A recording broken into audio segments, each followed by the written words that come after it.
Shana Tova. I had a professor in graduate school. His first name was David, so we'll call him David, who would regale us with anecdotes about his Zayda, his grandfather. When David was a young child, his grandmother passed away, and sometime afterwards, his grandfather came to live with David and his family. In fact, they even shared a room.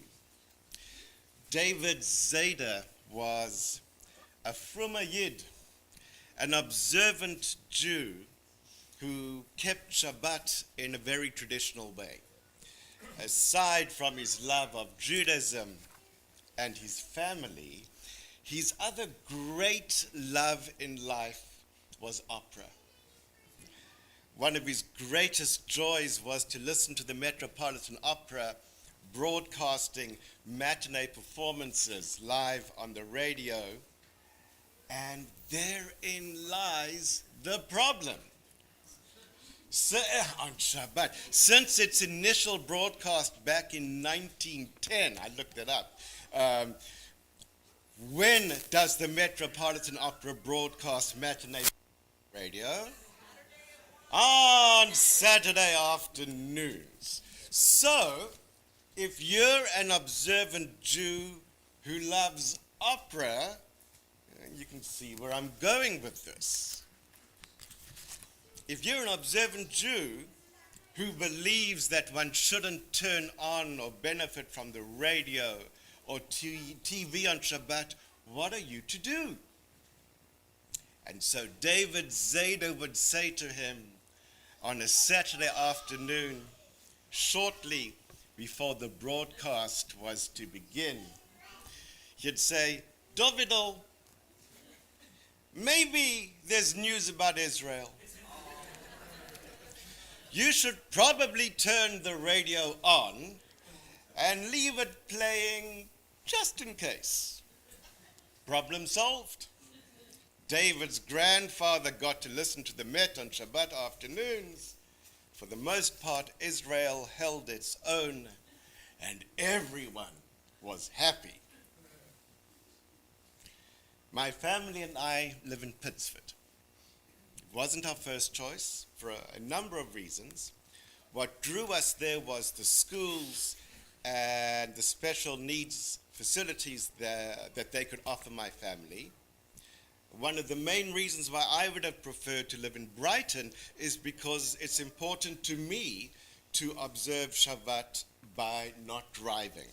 If we had looked to buy a house in Brighton when we first moved to Rochester, one of the search criteria would have been proximity to this building. Because when we first arrived here, we were members at Beth El. But that was not to be. And instead, we landed up in Pittsford.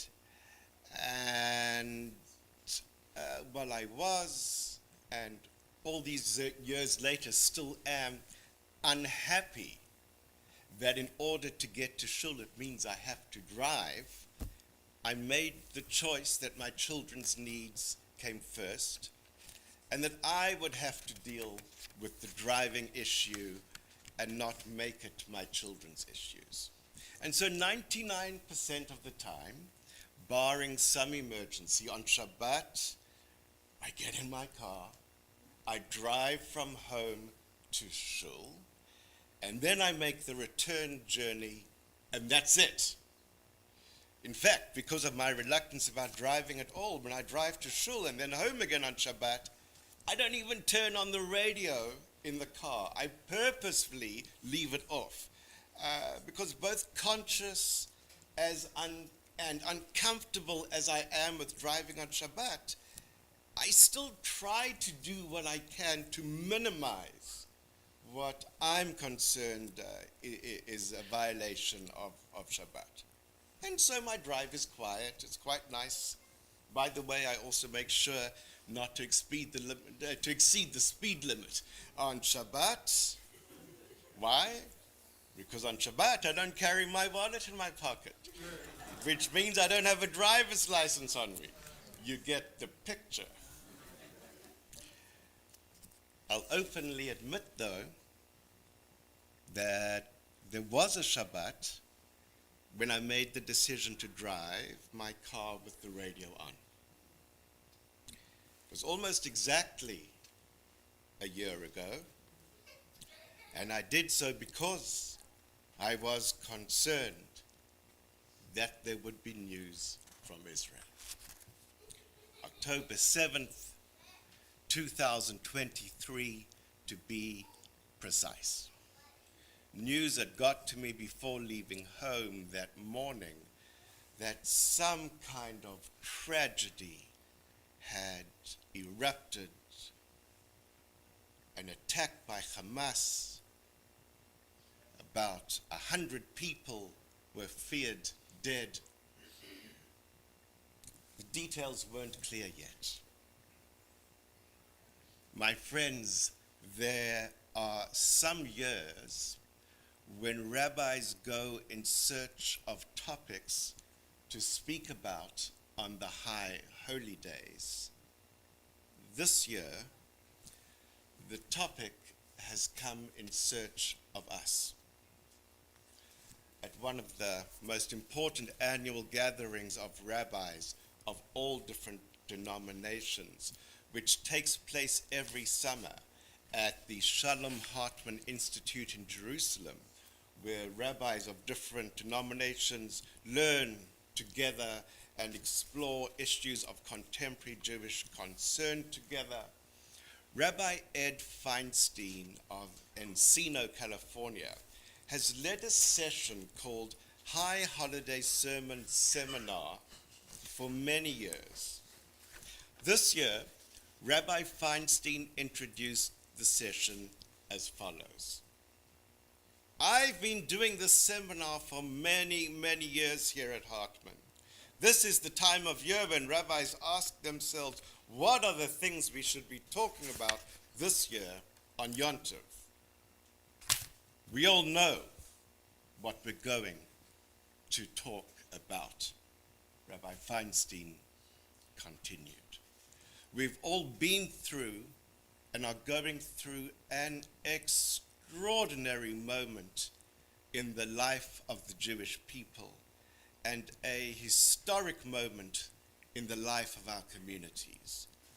We want to know, what does it mean? What does it mean for me, for my family, for my community? What does it mean for the state of Israel and my family in Israel? What does this mean? We know what we're going to talk about. He said, every one of us is going to give that sermon. This year is going to test your courage as a rabbi, because there is no way to speak about these events without offending someone, without offering ideas, articulating values, interpreting historical events that's going to offend someone on the right, someone on the left, someone in the middle. You have to test your courage and say what needs to be heard and speak your truth. He finished this thought by saying, our profession as rabbis is a dangerous profession this year. We're going to be touching people's emotions, people's deepest values, people's deepest sense of who they are as Jews in the world, and not everyone's going to like it. This year has been horrific for us. What started as a murderous assault on our people in Israel has spiraled, at times out of control, in every community in the world where Jews live. And this place has been no exception. Prime Minister Netanyahu announced that Israel's goal was the complete destruction of Hamas, And shortly after Israel's retaliation began, I said to you one Shabbat morning, this is not the time for politics. Israel needs us. We are in for a bumpy ride, and we need to do what we can to stay by Israel's side. I predicted that morning that Israel would make mistakes, because in the fog of war, mistakes are inevitable. And still, we would need to find a way to sustain our love and support for Israel. The attack to this day defies belief. Defies belief. In addition to all of the deaths, more than 1,200 targeted civilian deaths, and of course soldiers too, in addition to the hostage taking, the kidnapping, over 120 who remain in captivity. Much more was lost that day. Our sense of Israel as a place where Jews can be safe, that was lost that day. Our sense of the IDF as this force that can take on anything, that was lost on that day.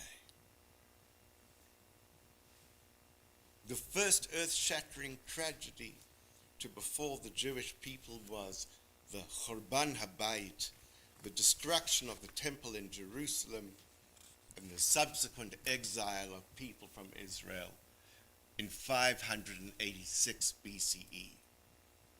And then it happened all over again in the year 70. Arguably, the Holocaust was worse than those events.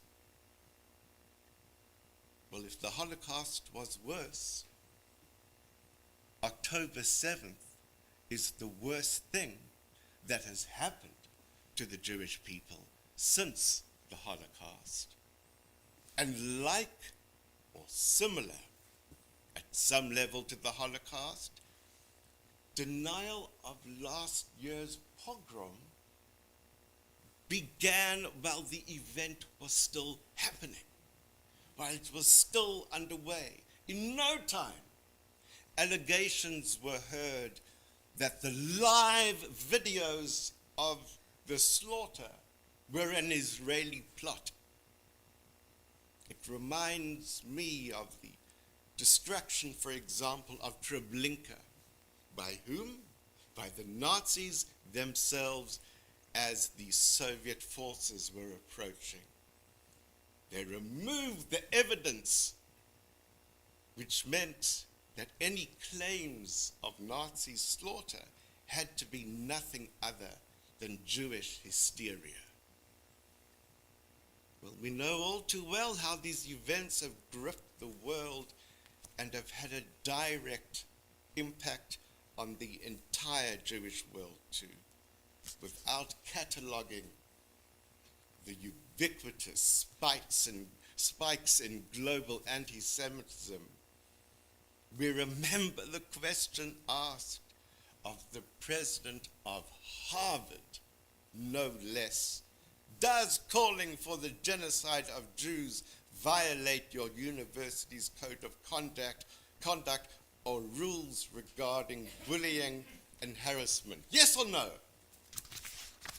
And her answer? Depends. Depends on the context.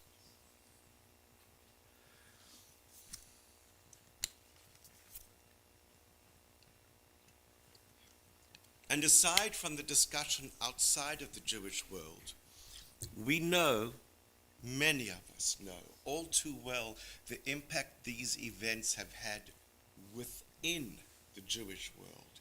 We know about the conversations that have been triggered. We know about the Jews who are no longer able to have conversations with each other. How are we understanding each other at this time? How are we talking and relating with each other at this time? How many Jewish families throughout the world are no longer able to sit at the table together? And there seem to be so many black and white issues. Hamas is today's Amalek, or Israel brought this upon itself. Most Palestinians are innocent victims, both of Hamas and Israel, or most Palestinians hate Jews in any case. Most Palestinians are not interested in a two-state solution, or most Israelis are not interested in a two-state solution. Hamas is an oppressed resistance movement, or Hamas is pure evil. Israel is the only true democracy in the Middle East, or Israel is an apartheid state. Israel is a colonialist power, or Palestinians have no rightful claim to the land. The Torah says the land is Jewish, or the Quran says the land is Muslim. Netanyahu says we need to destroy Hamas, or all of his intelligence and military leaders say that's impossible. Israel's measures are disproportionate, or Hamas is not a conventional fighting force. Israel targets Palestinian civilians, or Hamas uses Palestinian civilians as human shields. Netanyahu is Israel's defender, or Netanyahu is trying to continue the war as long as possible for his own self-interest, so that he stays out of prison for corruption charges which preceded October 7th. The list goes on and on. There are so many issues to disagree about. There is so much to divide us.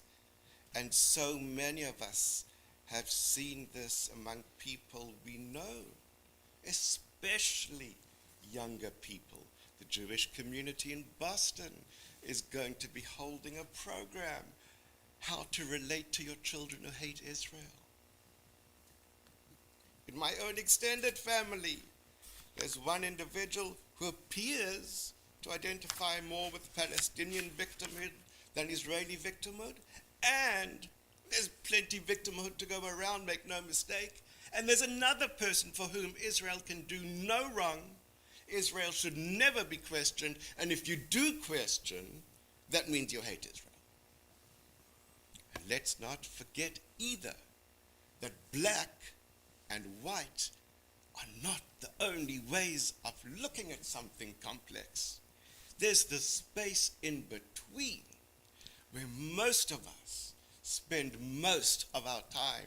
There are plenty of us who are able to see both sides of arguments and who therefore feel utterly confused and trapped somewhere in the middle. So what do we do?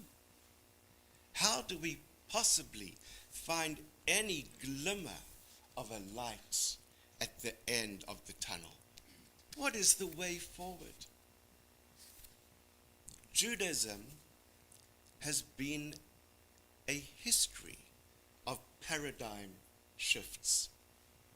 Despite our fierce loyalty to tradition and continuity, over time there have been many disruptions in our history, either caused by events outside or by developments from within that evoked in us an urgency to reinterpret our values, to recalculate our narrative, to reinvent our institutions and reconfigure our sense of mission in the world.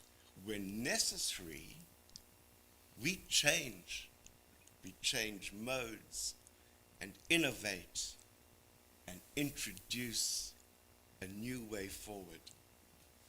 After both of the temples in Jerusalem were destroyed, Judaism 2.0 was born, a Judaism that didn't depend on a temple any longer. Can you believe it? We had been forced by an outside force to close up shop, which should have meant that we would go out of business. But that's not what happened. We stayed in business, but we invented a new kind of business. And that business became so successful, that new way of being Jewish after a temple where you would bring your favorite goat and slaughter it as thanks to God. It became so successful that it laid the groundwork for the kind of Judaism that continues to this day. But the way that we are Jewish now wasn't the way that we always used to be Jewish. And the irony is that as much as we are committed to tradition, it so often has been the moments of discontinuity, the moments of crisis that have shaped Jewish tradition. All the great books and writings and works of Jewish tradition were not written in moments of regular Jewish life, in times of peace and calm. In times of peace and calm, there's continuity in tradition naturally. You just keep on doing what you're doing. There's no need to write a book because the tradition is getting along just fine. Instead, you write a book and chronicle how Jewish life ought to be because you're going through a paradigm shift and you have to save what you risk losing. You have to try and make sense of what's going on around you, and you have to articulate what to do next and what we have to hold on to as this change comes upon us. So right now, we are going through a massive, massive paradigm shift. And it didn't start on October 7th. It didn't start with COVID. It started before COVID. It's just been compounded. And what October 7th has done to Jewish communities is inestimable. We are asking not only what has happened to us, but what's next? Is there a future? What is the future in Israel? And what is the future to us in the diaspora? The downside is we don't have the answer right now.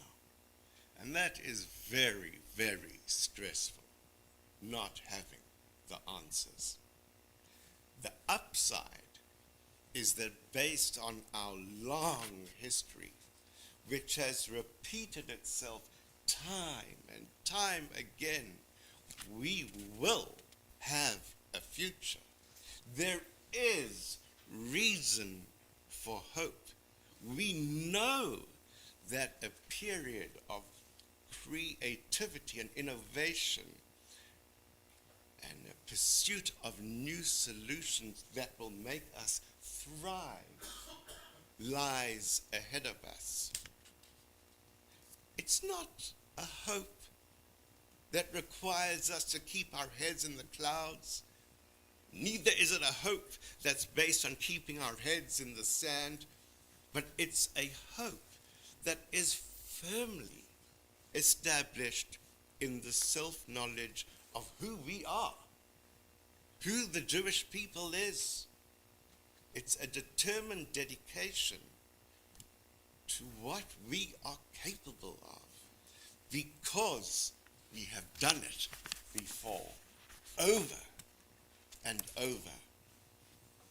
Od lo avda tikvatenu lihiyot am choshi.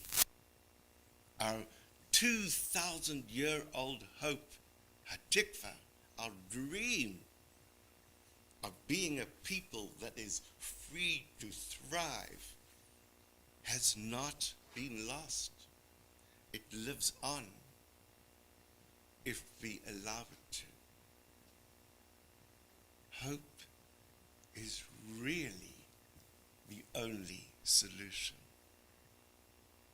I guess it's not. I guess giving up is another solution.